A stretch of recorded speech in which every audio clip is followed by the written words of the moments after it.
Aviation Fuel webinars. We started last year in January, February.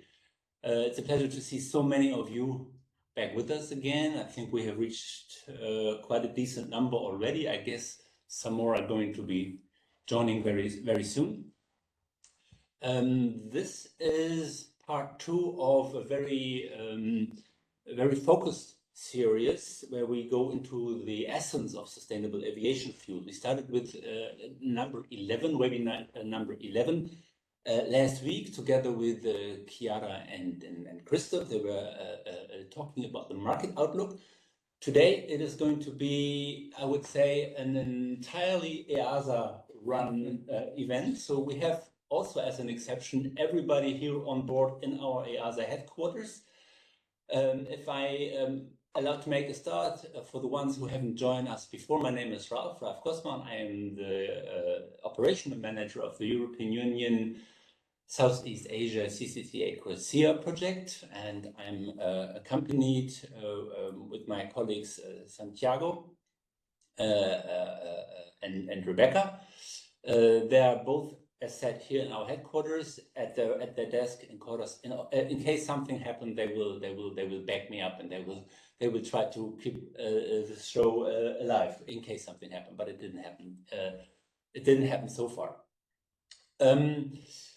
As said, we are focusing in a combined session of 3 webinars, more or less in a row, week after week. Last week, market outlook. Today, I will introduce you to my colleague Daniel in a minute. We are focusing on CORSIA eligible fuels and on feedstock categories that are CORSIA eligible. And next week, I would like to motivate you also to join me. We are closing this trilogy with feedstocks regulations again, then with Christoph on board and his colleague Georg.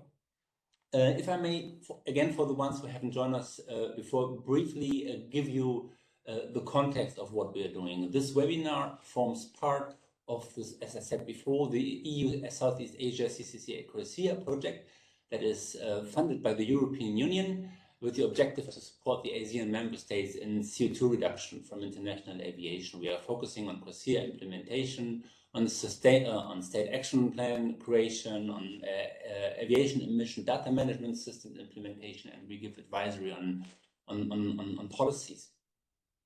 Again, my colleagues Santiago and Rebecca are both with us as well. I would like to encourage you, whenever you have a question, to address these questions to us. We have the so-called Slido application at the bottom right corner of your screen. That should allow you to enter any question that you have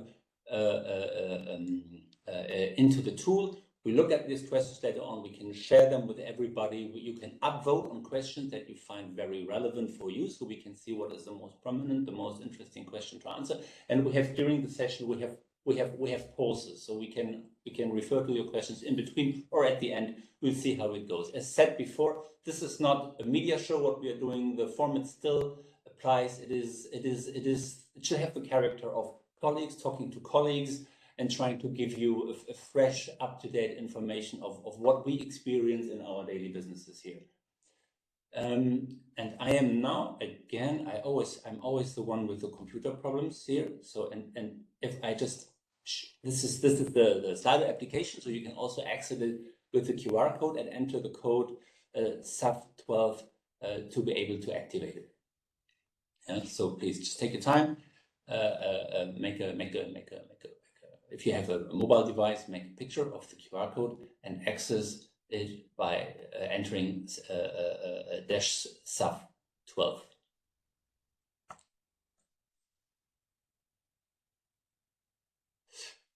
Back to the subject again. So feedstock categories and steps for including new feedstocks. So as we have addressed to you in our advanced notification, we are talking about what the different CORSIA eligible feedstock categories in the abbreviation CEFs are, and how they include and how it is possible to include new types of feedstocks.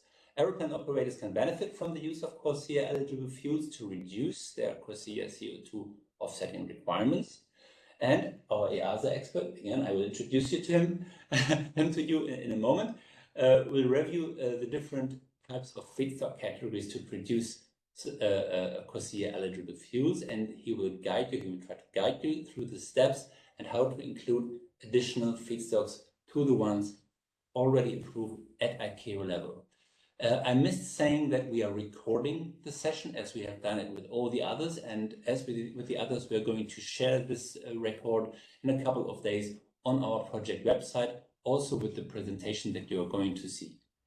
Now, I am the least important here, now to our main speaker for today, who's really running it from the content. So Daniel, thank you so much for joining us. Daniel is our EASA Sustainable Aviation officer, and your focus is very strongly really sustainable aviation fuels. Daniel, he has been working since the EASA in 2022, and previously you worked for the Spanish aviation authorities, also on sustainability matters. So from the Spanish authority, you are now looking into the European and the global context. And he's involved in relevant international working groups on the topic of fuel and sustainable aviation fuels, mainly at ICAO level, where Daniel supports the work of the Fuel Task Group as a co-rapporteur. And in recent years, under the Fuel Task Group leadership, CORSIA Eligible Fuels have been defined, providing an international recognized framework for these types of fuels. With this being said, Daniel, anything I've missed saying? So thanks for this great introduction. Thank you very much, and really I'm grateful for you guys, International Corporation, to invite me for this session. Hopefully, it's interesting for the attendees, and let's try to make a fun session, and at least we can take some takeaways for our attendees. So should I maybe share? Please give it a try. As said, we haven't been here together for quite some time. I was asking Daniel just to overrun my presentation and be in full control. Let's see if we're able to do it. So we'll just share here. We should have slides now appearing. Is it the case?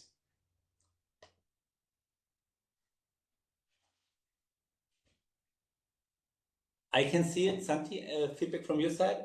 Yes, we can see it. It's perfect. It's perfect. Good. It's good to go. Before you see these three subjects, and we can make a pause. Exactly. Right? So really, we were discussing with international colleagues, so we wanted a bit to manage the presentation. So the idea really here will be to go through three different parts that you are seeing the agenda. So first, we will go a bit of in a generic part. We will try to review a bit the fundamentals in terms of the CORSIA eligible fuels, what they are. In the second part, we'll get a bit more into the details and the proper core of this session, reviewing the types of eligible feedstocks. And the third part will be more of a applicated case. Now, let's say I'm a government or I'm an industry representative. I would like to have new feedstock included. How can I do it? So it's very applicable case.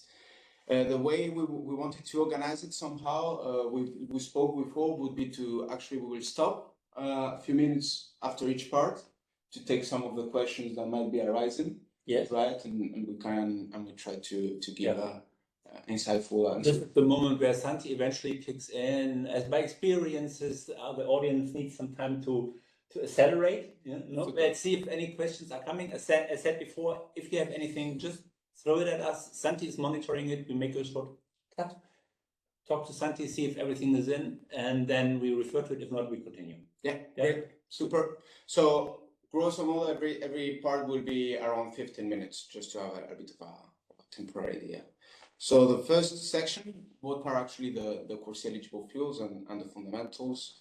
We first have to bear in mind that we will be speaking about CORSIA and the CORSIA framework. So we have a CORSIA that is a global market-based measure that aims to stabilize international aviation CO2 emissions from 2020 onwards. So this is the framework where we are speaking, and you are all aware, thanks to the great work the International Corporation does, that the airplane operators will need to offset their CO2 emissions whenever they go over a certain baseline. It's what we call the concept of carbon neutral growth that we will have under CORSIA. So Here is where the CORSIA eligible fuels are embedded within this general framework, which is CORSIA. So how it would work? Well, would have the offsetting requirements in the future for an airplane operator. And if you would use some CORSIA eligible fuels, that could be sustainable aviation fuels or lower carbon aviation fuels. We will see that after the difference between the two of them.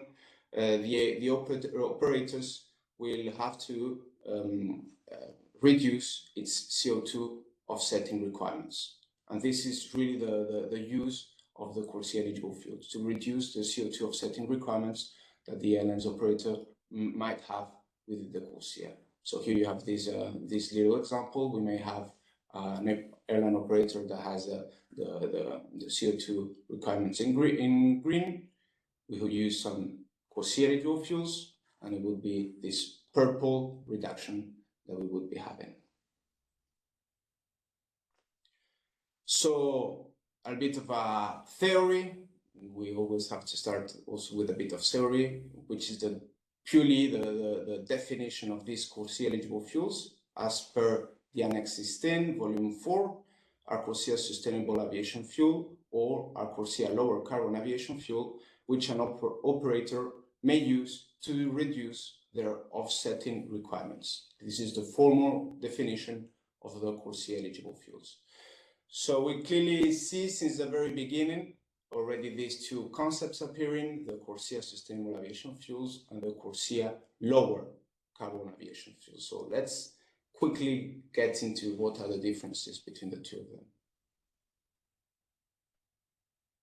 So the difference is mainly the feedstock use, and then we start entering to the feedstock topic, because as you can see, the CORSIA sustainable aviation fuel use renewable or waste-derived feedstock for the aviation fuel, and they meet the CORSIA sustainability criteria. This is fundamental always. While the CORSIA lower carbon aviation fuels are fossil-based aviation fuels. So what's the difference then, one may wonder, between the conventional fuels or the conventional kerosene and the lower carbon aviation fuels? Well, it's basically the same feedstock. We use fossil-based aviation fuel, but we use innovative technologies such as carbon capture and storage. We have the use of renewable, low carbon electricity, hydrogen. So overall, using all these technologies applied to the extraction of fossil fuel allow us to get some reductions, and CORSIA just acknowledge this by defining a new category of aviation fuels, what we call the CORSIA lower carbon aviation fuels. But today we will really focus on the CORSIA sustainable aviation fuels, because this is where we will see a large numbers of feedstocks, and this is what interests us in terms of today's presentation. So again, a bit of theory. Everything that we will be reviewing today is based on reference documentation of CORSIA, and these are 5 for the CORSIA eligible fuels. You can get into more detail, and you can really review the theory behind it in this link that we provided here. But just to know that this is at any point something that Daniel invented. It all comes from really the reference documentation of CORSIA that you can find in the ICAO website. And here, why I'm putting this, we won't enter into the formulas or into the full level of detail here, but really it is important that to understand the amount of emissions reductions generated by the CORSIA eligible fuels. There's a formula, and it depends on the life cycle emissions. So the better your life cycle emission savings for the CORSIA eligible fuel, the bigger quantity of emissions you will be able to reduce. So this is important this concept is important to bear into mind, and also the fact that depending on the feedstock that you will use for produce your CORSIA eligible fuels, the life cycle emissions will be changing. So some feedstocks will have different life cycle emissions, some others will have different ones. So the amount of emission savings that depends on the life cycle emission value is obtained by going into a full life cycle assessment. So within the CORSIA framework, we analyze the emissions derived from the feedstock cultivation, the harvesting, the feedstock processing extraction, the feedstock transportation, the feedstock to fuel conversion, the fuel transportation, the fuel conversion. This is what we call the core LCA, the life cycle assessment within CORSIA. And again, pointing to the fact that the feedstock used is fundamental in computing the life cycle's emissions of a SAF or a CORSIA eligible fuel. You can see here in the arrows all the steps where, depending on the feedstocks, you might get different values in terms of emission life cycle. So, for instance, the feedstock cultivation or the feedstock to fuel conversion technology used. So this was a bit the theory behind it. I think really the main point here is to understand that the life cycle will have a important relation with the type of feedstock we'll be using, and then we will get in a bit into the types of feedstocks that we'll be able to use for the production of the CORSIA eligible fuels. So maybe we can stop here, Ralph, and see if we have some questions. Maybe let me look at Santi. Anything on Slido we have received in the meantime? No, so far it's no questions. I think for the sake of time, maybe we can continue, and I will monitor the next one. Probably the two blocks, the 1 and 2, will very much link together in terms of the interest of the questions. Great, super. So hopefully the theory it's clear, and then we will get a bit more into the core or interesting part of the topic, which is the type of eligible feedstocks that we can have. So in general, I mean, this is kind of a general slide here, just to acknowledge the fact that we can produce SAF and CORSIA eligible fuels out of many things. There's many diverse sources of feedstocks that we can use, and this is very handy. This is great in general, because it allows us to develop regional value chains for the production of SAF. So really, I'm in a country, I'm situated in a region where I see that I have a big amount of a certain type of feedstock. Since I will probably be able to use it to convert it into SAF. And really the idea of creating regional value chains for the production of SAF, it's a very powerful conception. It's an opportunity to valorize also feedstocks that beforehand maybe there wasn't really a clear use, and this really also relates and resonates with the idea of circular economy. There's some potential there that we haven't identified, and certainly we can make some aviation fuel, some sustainable aviation fuel out of it. So that's great. That well complements into our experience. We are very often asked by our partner countries on what is the right feedstocks, and we always say it depends. It depends on your resources, on your potentials, and there, as you said, the positive thing is it can be various, right? So absolutely. Where there's a weakness in one country, there's a strength in another one. So you can always, each country can look into their own potentials and try to derive a sub-concept from absolutely it. Absolutely. One example here, for instance, in Europe that we could comment is the fact that we have projects in Sweden that are trying to build regional value chains out of the forest residues. So Sweden is a kind of a large country, a bit unpopulated. They have great forest resources, and then they have forest residues that can be, well, a good opportunity to use it as a feedstock. While in Spain, for instance, which is a country maybe that also have great forest resources, by the way, but mainly we pointed out to the solar and PV opportunities to produce renewable energies. There's a few projects heading towards green hydrogen production that can then being used for production of power to liquid fuel. So really we can see some countries in general trying to promote this concept of regional value chains and trying to make out the most out of the feedstock that they have in their region or the country. And also it's an economic opportunity. At the end of the day, we have to also acknowledge there's some feedstocks there that wasn't used maybe in the past, and it opens new doors in terms of economic opportunities. So here I want just a few examples of you probably are aware of it, but here's some examples of the types of feedstocks that we could be using in order to produce SAF. Can be the used cooking oil, or some nutshells if you have it at home, or for instance waste gases is also another of the feedstocks that can be used for producing the SAF. Corn crops, another one. No, but here the question really that we have is well, this is great, Daniel, but within CORSIA, is there different limitations? Is there categories, or how do we define the types of feedstocks? And CORSIA classifies all these resources and types of feedstocks that we were talking right now into 5 categories.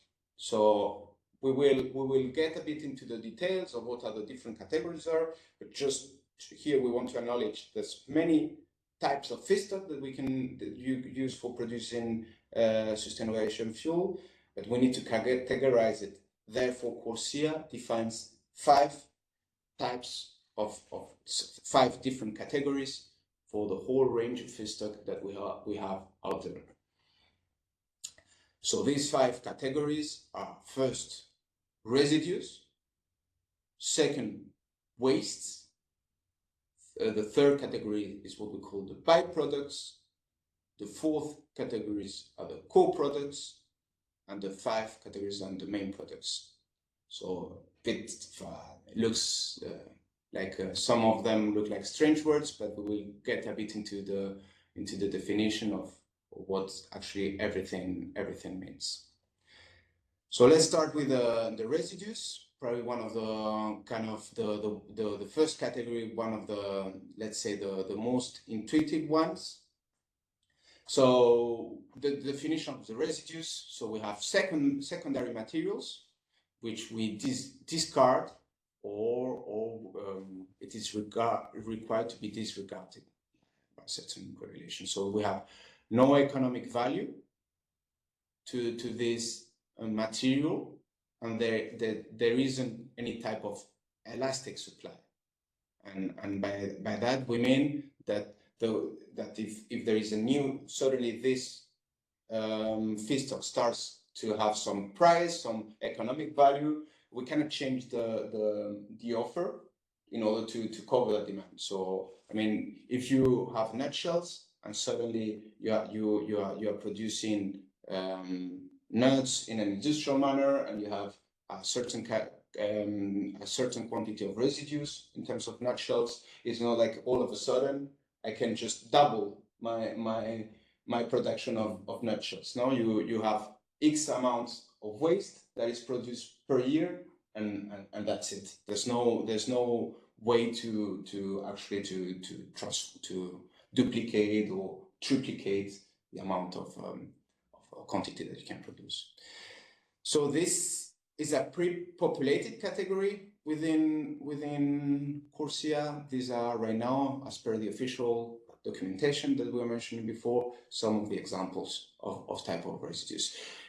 The residue category is subdivided. Not only nutshells. It's not only nutshells. And I'm focused very much on the nutshells. Don't ask me why, but yes, you have different categories. So mainly 3 subcategories, 3 logical ones: agricultural residues. So here we have the famous nutshells, but we can also point to the straws or to the cobs. Forest residues.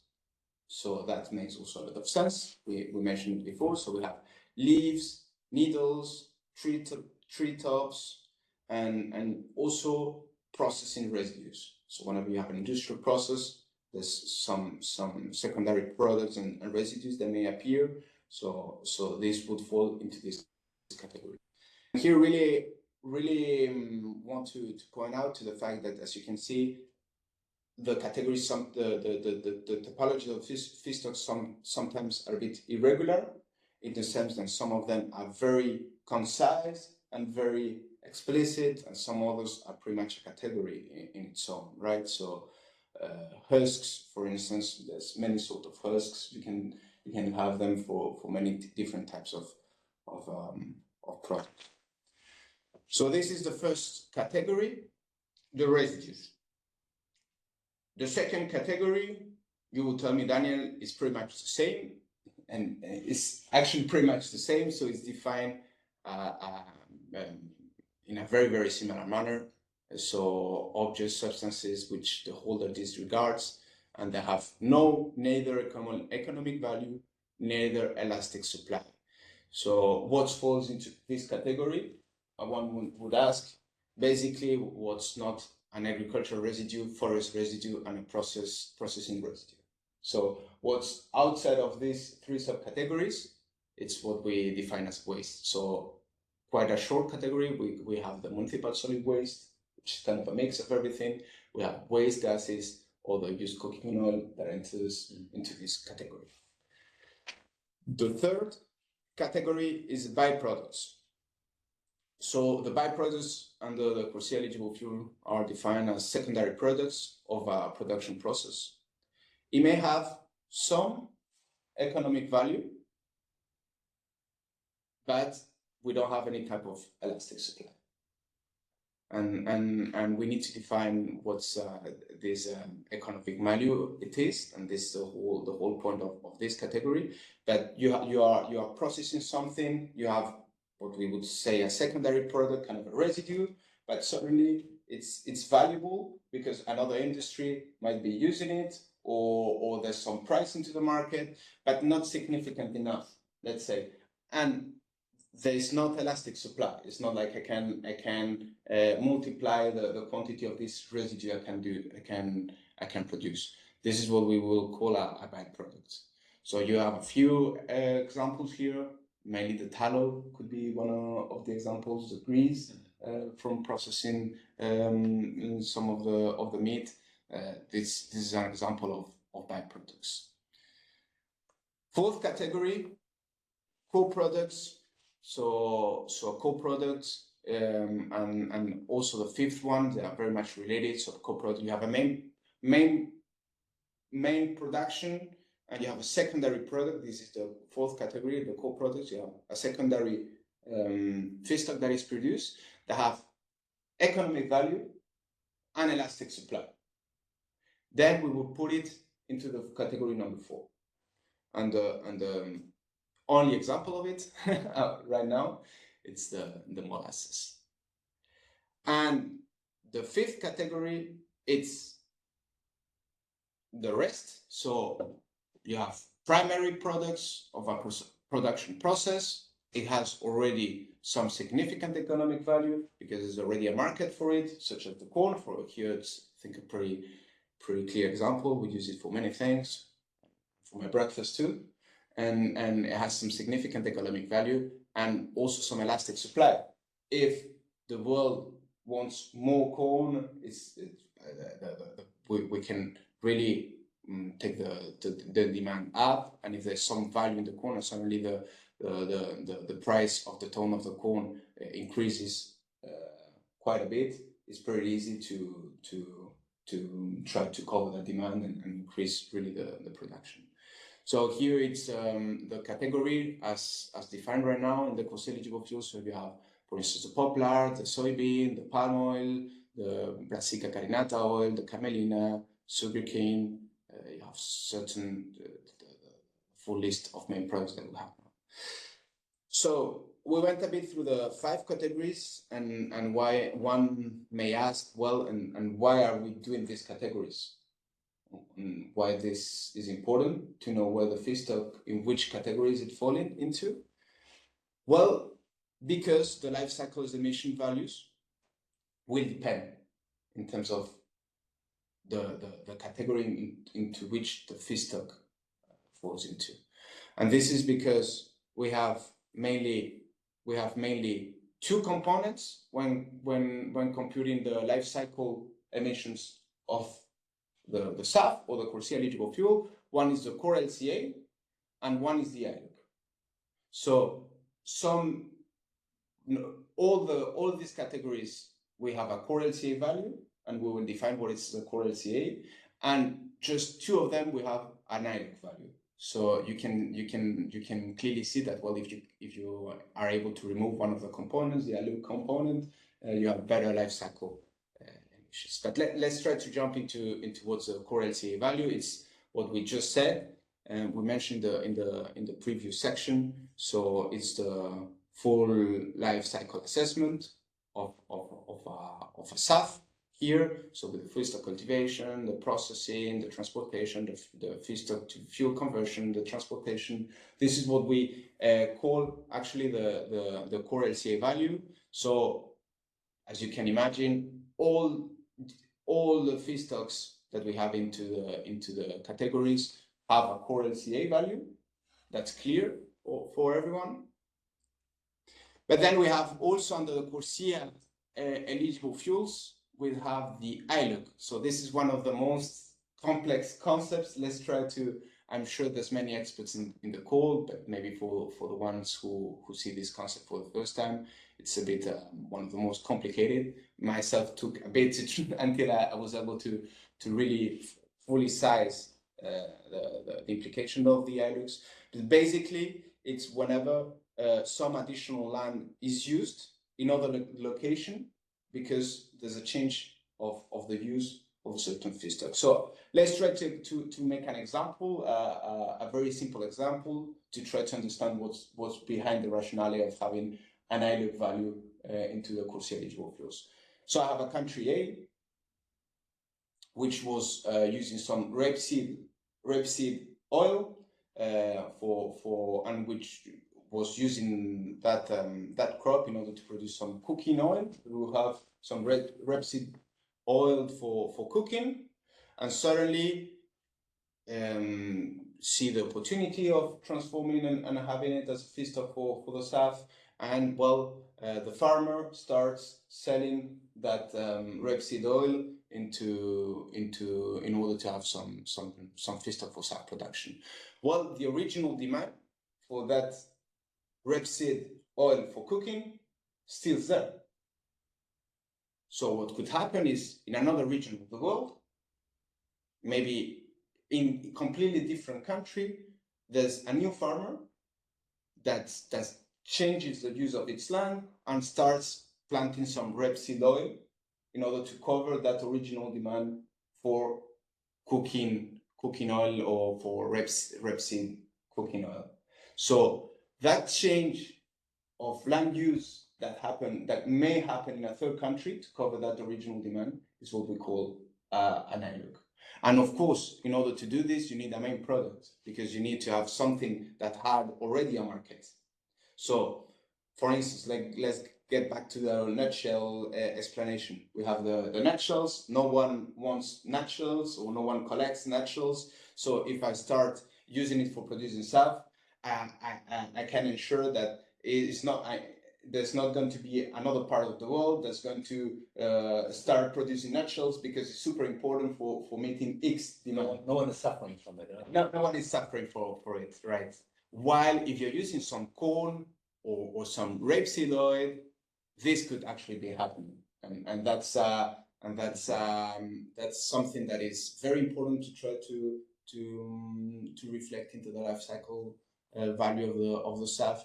And this is, as you can imagine, it's a pretty complex. So we have in the field test group, there's experts, some of the best experts working on trying to modelize, so worldwide models to try to reflect the ILUC value. So just to try to close this section and trying to close this section here, what I really wanted to acknowledge is the fact that, as you can see, the core LCA applies to all the categories of feedstocks. The ILUC part of the calculation applies only to the core products and to the main products. So here I give you an example. So this is one of the tables. Maybe let's go to the next one. This give you an example here of how this system would work. I'm an airline operator. I just use some stuff, which is CORSIA eligible fuel. Has to be certified as CORSIA eligible fuel, and I wanted to use for reducing my offset obligations, right? So I would go to a table of one of these documentations, and in order to know the life cycle of the CORSIA eligible fuel that I used, of the SAF, I go to this table, and I used the feedstock for producing the SAF is some used cooking oil, some UCO. We can see that has poor HCA value. Why? Because we define the UCO as a waste. If you remember, we have the UCO as a waste, so no ILUC. So if we go to the table, you see that there is ILUC value equal 0. But if we take the rapeseed oil example that we have previously, we have core LCA value, they all have, but also modelized ILUC value that will happen because some displacement could be happening. So now you understand why some feedstocks have an ILUC value as some others not, depending on which category the feedstock falls into, right? So this is important. So and just try to close in a bit this second part of the presentation. We have the CORSIA eligible fuels that uses feedstocks as residues, wastes, and byproducts. Normally have better life cycle emissions. Normally, because of what we spoke, because they don't have the ILUC component embedded into the life cycle calculation. So, kind of the CORSIA scheme, we could say, incentivizes the uses of these wastes, residues, and byproducts in order to produce a CORSIA eligible fuel. It doesn't mean that you cannot use a main product. You can, when it complies with sustainability criteria, but the fact that you don't have this ILUC component is good for this type of feedstock. So really, CORSIA incentivizes the use of residues, wastes as a feedstock. So again, important here to note, we went through the classification.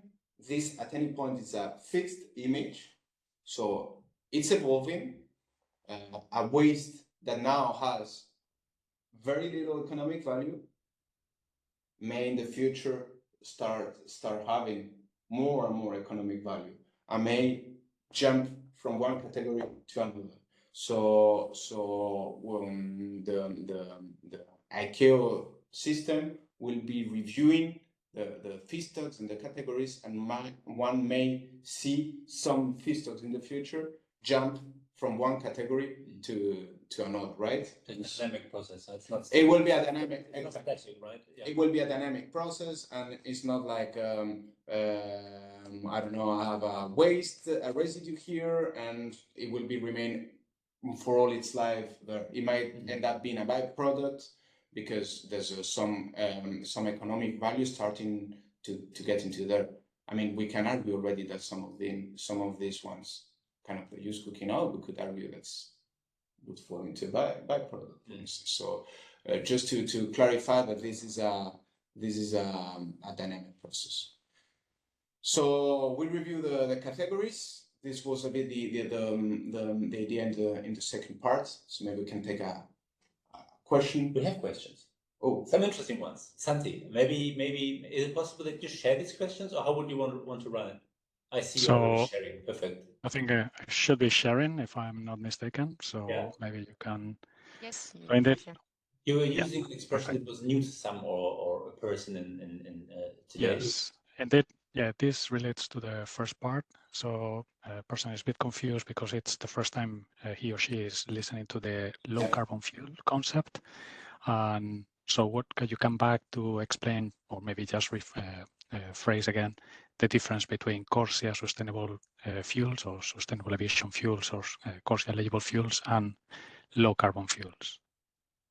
Yes, great. Thanks for the question. This is pretty important one. I mean, we have the CORSIA eligible fuels, we define them, and actually there's two categories embedded within them. So we have the SAF, we all are aware of the SAF, but also the low carbon aviation fuels. So both fuels are accepted under CORSIA, and mainly because they comply with the sustainability criteria. So right now, CORSIA requires one of the sustainability criteria is that there is an emission reduction of at least 10%, which is pretty low barrier.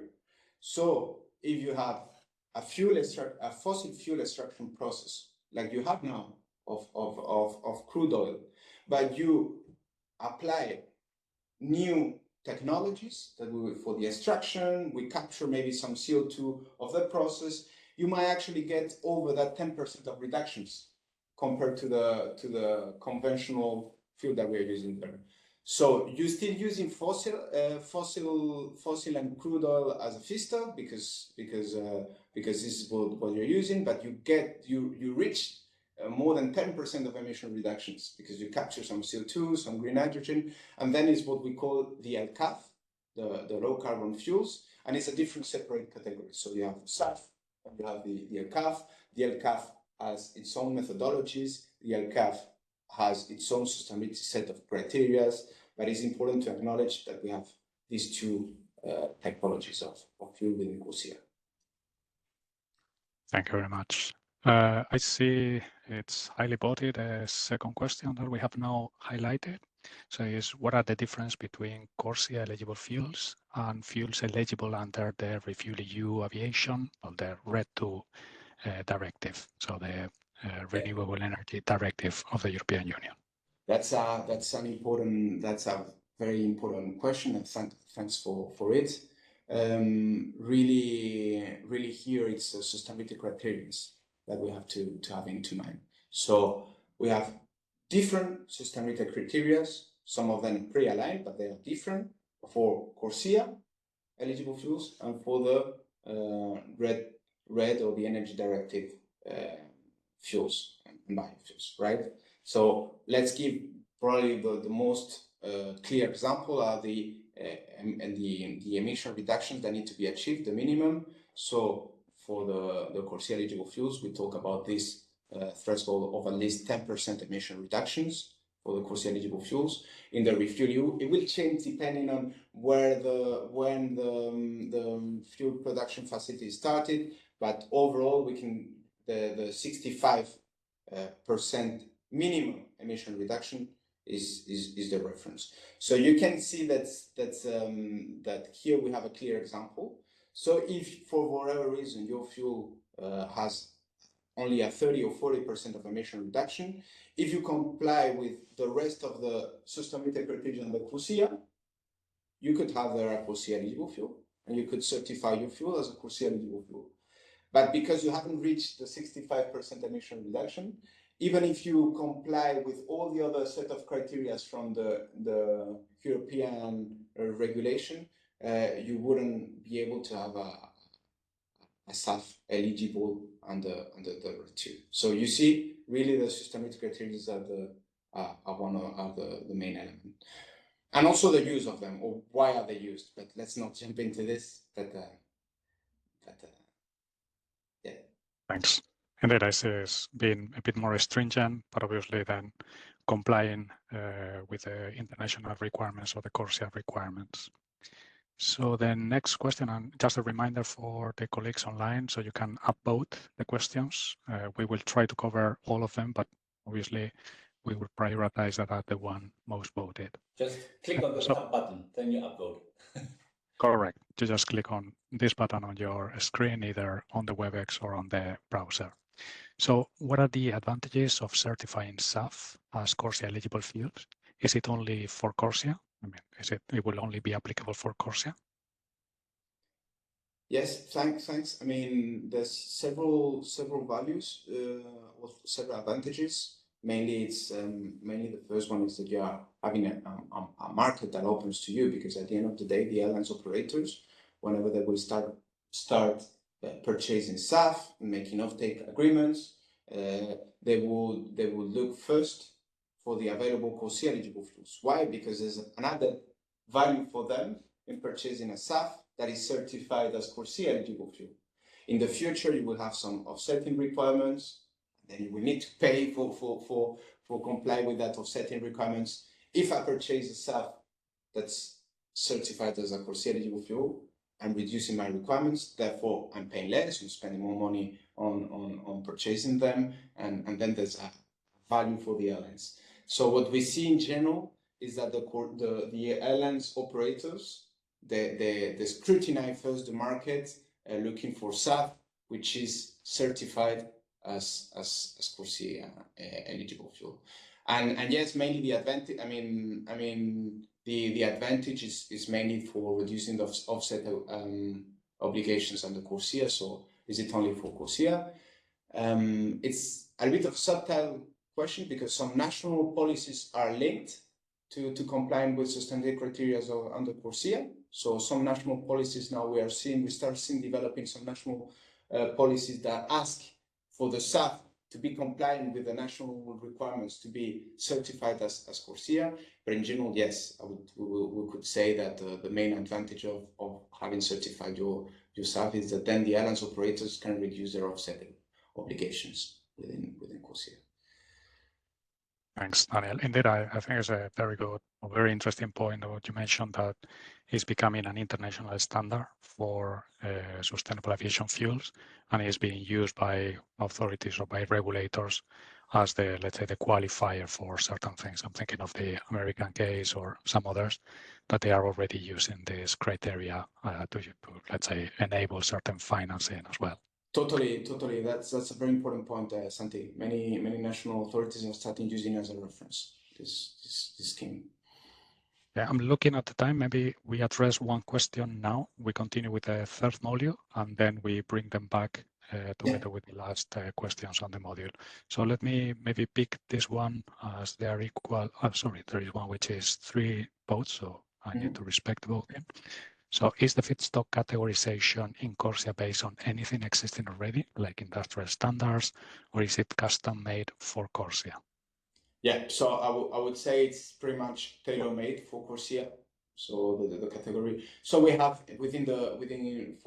all these developments, and mainly in the FTG, we have experts from the industry, from national authorities. So you have the work was based on existing experiences and trying to leverage as much as possible to whatever is existing. But because of the very own nature of what we are speaking, it's really the first kind of broadly internationally recognized set of sustainability criteria, categorization of feedstocks for SAF.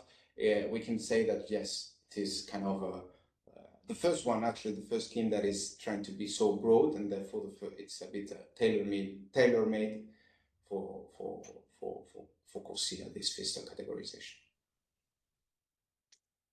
Yeah, thank you very much. And it is I think to recognize the scientific value behind, and probably now in your next module, as you will be referring to the working group that is developing all this and considerations on adding or not new feedstock to the list. I think this is all behind that. Yeah. Okay, so then Daniel, please take over. I will continue with the Slido behind the scenes, and we bring back the questions that we have already for the last part of the session. So let me try to take over. Can you see my screen? Not yet. Yes. There you go. Oops. The nutshells is always appearing. Okay, so here let's try to make it quick, and we have maybe a few minutes more of conversation. So, but here there's some. We really wanted to try to have a practical case, right? So we went through all the types of feedstocks. That's great, Daniel. I see the value of having the feedstock within the CORSIA eligible fuel. But I check out. I'm the authority of a certain country. I identify that there is 3 feedstocks that are available within my country, and one of them at any point is mentioned within this feedstock list that we went through it. I've seen the value of having the feedstock within the list, because then it can become CORSIA eligible fuel, and that's great for my industry. How can I do to include that feedstock into the set of eligible feedstocks under CORSIA? And that's a very interesting question. So let's try to have it to go very quick into 4 steps that we identified as the required ones in order to include a new feedstock into the eligible feedstocks. The benefits, we already went through it, but mainly we are promoting regional value chains, and it's a source of social economic development if you can reuse the feedstock that you have within your region. And here I change, so now it's banana husks. So the first step would really to verify that feedstock is not already included. It looked like a very straightforward step, but as you have probably noticed, some of the categories and the feedstock definitions are very broad. So it might very well be the case that already in one of the feedstocks that are listed within the list, your identified feedstock already falls into. So if that's the case, great, your job is done. You don't need to go through next steps. So really to verify that your identified feedstock is already among the ones that are already listed is the very first step to go through it. So let's say that we try to analyze, we went clearly through the list, and at any point it's mentioned, what can we do? Well, the second step would be to engage with the ICAO Secretariat. And ultimately, the working group that is dealing with all these categories and the CORSIA eligible fuels is what we call the Fuel Task Group.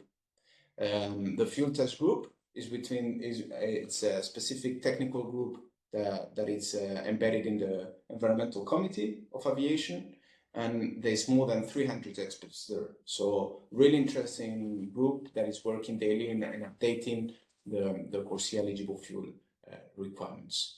So ultimately, is there, well, the full process will be done to analyze, assess if the new feedstock is or not already included and in which category it would fall into. And you tell me, well, and how can I actually reach the FTG or the ICAO Secretariat? Well, you can reach these people. For instance, in the ICAO Secretariat, you have 2 names there, Bruno Silva, Ricardo Dupont, for instance, are entry points. You can reach a generic environmental mail from ICAO. They will redirect it at the end of the day to these 2 persons, or you can directly ask the co-rapporteurs that are kind of guiding a bit the discussions and the work that is being performed in this working group. So there's Anna Aldani from the FAA, the US. Here you have your mail, or you can reach me since I'm the other co-rapporteur representing the EU. So the step number 3. So once you reach us, what we would be doing in the FTG? Well, we need to categorize your feedstock, because as we saw, depending on which category, we will have different life cycle values and assessment to be done. So we have this cascade of decision flows that will allow us to classify accordingly your feedstock. And at the end of the day, we will be able to say if it's a waste, or that's or if it has economic value, or if it's basically a main product. So this classification is step number 3. And the step number 4 is well done, thumbs up. We classify your feedstock, we compute your the values of the life cycle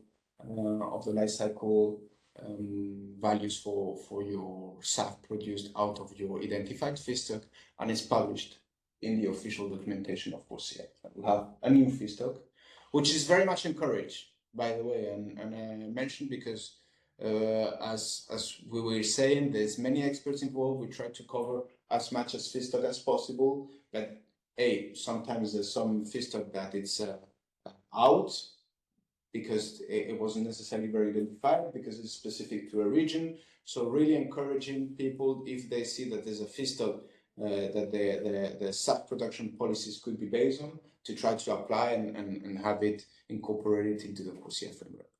So maybe as a conclusion words, trying to wrap up a bit and 2-3 main ideas that would be great to bring back home. So really the first one is purely the definition of the CORSIA eligible fuels, why they are important and why are they used. They are used to reduce the CO2 offsetting requirements of the airlines operators. By using the CORSIA eligible fuels, I reduce the amount of emissions that I have as an airline operator, and then I can reduce my CO2 offsetting requirements. Second, that we have the 5 categories we went through, the residues, the waste, the byproducts, the co-products, the main products, and it's important actually where my feedstock will fall, in which category. And the third category that, and as I just mentioned, we can always incorporate new feedstocks. That's very welcome, and it's actually an opportunity to add new and explore feedstock that has potential for sustainable aviation fuel production. So I think that's it, and hopefully we could provide some useful information.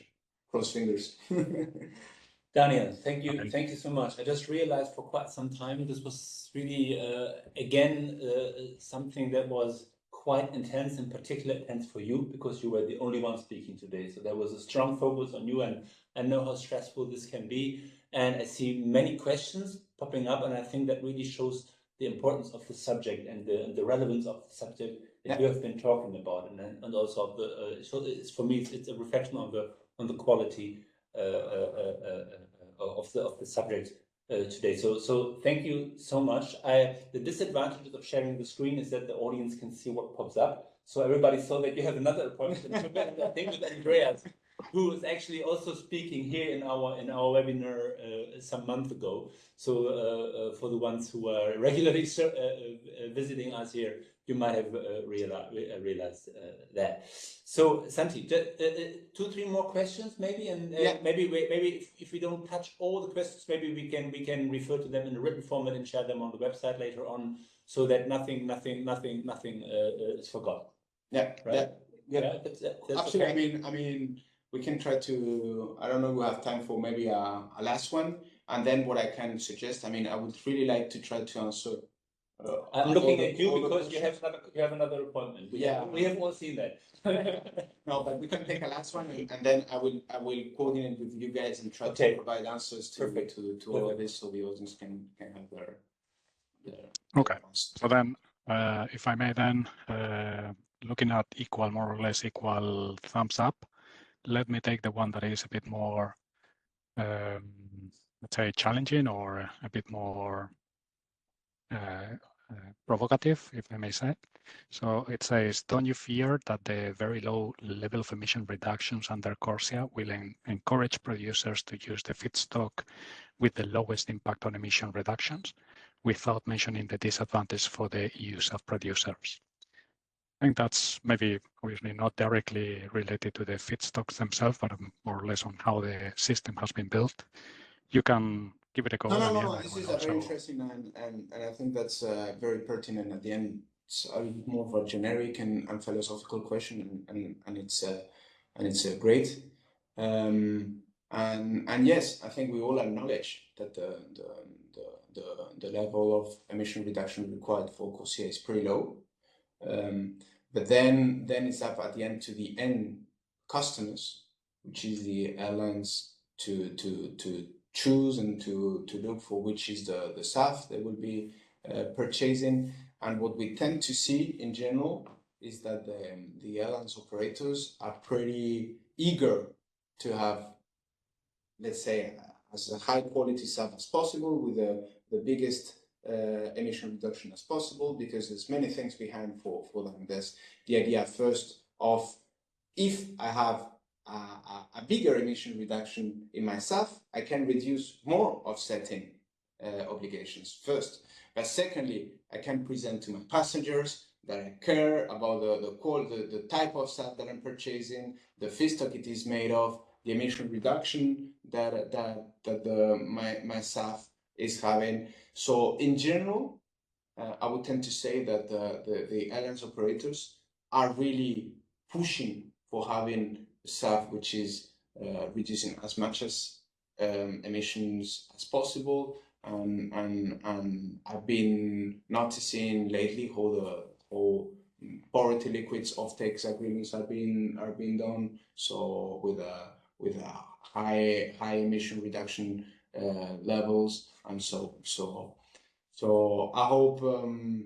Yeah, I think we acknowledge that the bar is a bit low, but at the end of the day, there's also a question of what the airlines operators are eager to purchase, and they're eager to purchase the best standard as possible. Indeed, I think that's a very good point. I mean, CORSIA is one of the requirements applying to operators, but there are other requirements applying to corporations where SAF may also be very attractive. And also there is also the self-imposed, let's say, principles for the corporations in terms of the values and the impact in society, and how this is obviously posed by the shareholders. Yeah, that was very interesting, and it is not only CORSIA, there is much more. And to me, from your conclusions, I think I will add one, which is this de facto international standards for sustainable aviation fuels that CORSIA Eligible Fuels is providing to the community. And it's becoming, let's say, the standard together with the RED II from the European Union. If I then select maybe the last one, Daniel, maybe you have a preference for any of the ones on the screen? Other questions? Let me Yes. check. So, yeah, maybe the first one, we can get a bit more into detail into the answer. So yeah, so really here I want to mention that we went to the generalities. There's even a more degree of detail in the different categories. So in general, we tended to say that having ILUC values result in worse life cycle emissions, but there's a few exceptions out there. Okay, so actually in a couple of cases the life cycle emissions are improved under the ILUC, and this is normally the case when you have secondary crops. Okay, so you have, for instance, there's the option of having secondary crops. So you have your main crop, and then when the land is unused, you have a secondary crop that you use as a feedstock for SAF production, right? So the residues actually could be used to cover some initial demand. So let's put an example. I have a crop that is using a secondary crop in a land that wasn't used during the rotation, and then the residues of that production, agricultural production, can be used to feed animals. And then I don't need to have corn anymore being used to feed the animal. I use that residues of the secondary crop, and then you are actually covering some demand that was done with the corn, with the residues of your secondary crop.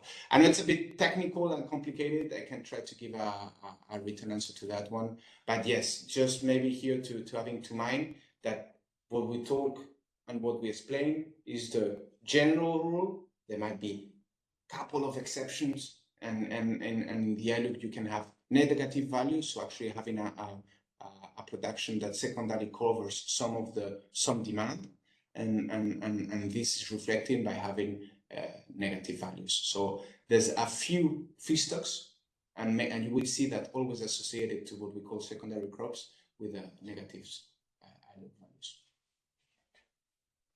Thank you very much, Daniel. I think that's partially also replying to the question I'm highlighting.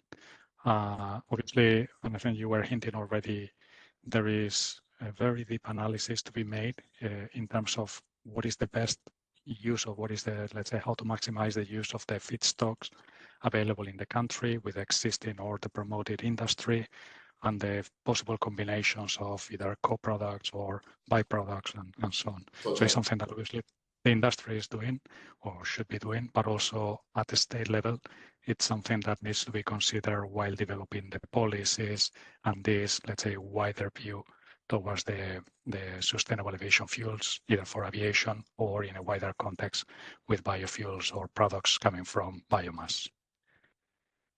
Okay, so I think we are 6 minutes overshooting the intended time. Maybe for the questions that we receive with, let's say, an identified person, I think we will be able to come back to them with a written reply. For the anonymous, I think most of them were covered. Obviously, it's not the last webinar we will have, as Ralph was mentioning, and I'm sure now he's bringing back the slides where our next webinar will be advertised. I think there will be also the opportunity to raise the similar questions or the same questions under the next webinar. Please, Ralph. Santi, thank you so much, and sorry for not touching on all the questions, but thank you so much for these many questions. So again, it shows the relevance of the subjects, and it was a great dynamic event today. As said in the beginning, we are not at the end of this trilogy of focused webinars. We are continuing next week on the 27th, and apart from what Daniel was focusing on the CORSIA eligibility and how to turn feedstock into something that is CORSIA eligible, it is a dynamic process. This is not the end of the story. There are many potential feedstocks from algae to various others that are on the horizon. It is a dynamic process. It is a strong and also economical push towards the subject. And next week we are going maybe a step back again, looking really into the entire field, or to what we know as being the entire field of potential feedstocks to produce SAF and ultimately also turn them into a CORSIA, hopefully eligible fuel in the future. So stay tuned, join us again next week, hopefully, and I'm looking forward to see you soon. So again, thanks to everybody for making this happen today, and thanks a lot for the audience to be with us again. So bye-bye, everybody. Bye.